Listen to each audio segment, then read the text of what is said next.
प्रेमाची गोष्ट या मालिकेत मिहीर ही भूमिका साकारणारा अभिनेता म्हणजे राजस सुळे यांच्या पत्नीचे नाव चैत्राली पितळे आहे। प्रेमाची गोष्ट याच मालिकेत लकी ही भूमिका साकारणारा अभिनेता आयुष भिडे यांच्या पत्नीचे नाव कोमल पटेल आहे। त्या अभिनेत्री, डान्सर आणि इंटेरियर डिझायनर आहे।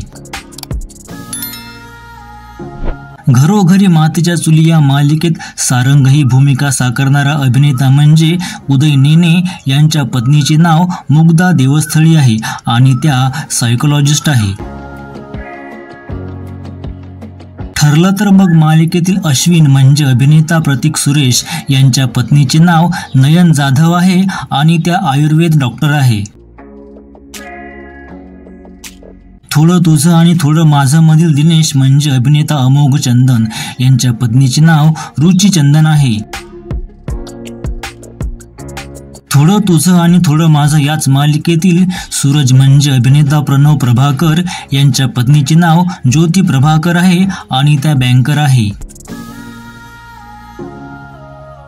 तर तू ही रे माझा मित्वामधील आकाश म्हणजे अभिनेता रेयांश मिरचंदानी, शुभविवाह मालिकेतील अथर्व म्हणजे अभिनेता अक्षय जाधव, आई आणि बाबा रिटायर होत आहे मालिकेतील मकरंद म्हणजे अभिनेता अमित रेखी, लग्नानंतर होईलच प्रेम मधील युग म्हणजे अभिनेता श्रेयस कदम, घरोघरी मातीच्या चुली मालिकेतील सौमित्र म्हणजे अभिनेता आशुतोष पत्की, कोण होतीस तू काय झालीस तू या मालिकेतील संदीप म्हणजे अभिनेता यश कदम, ठरलं तर मग मधील चैतन्य म्हणजे अभिनेता चैतन्य सरदेशपांडे, लक्ष्मीच्या पावलांनी मधील राहुल म्हणजे अभिनेता अद्वैत काढणे आणि याच मालिकेतील सोहम म्हणजे अभिनेता ऋत्विक तळवलकर हे सध्या तरी अविवाहित आहे।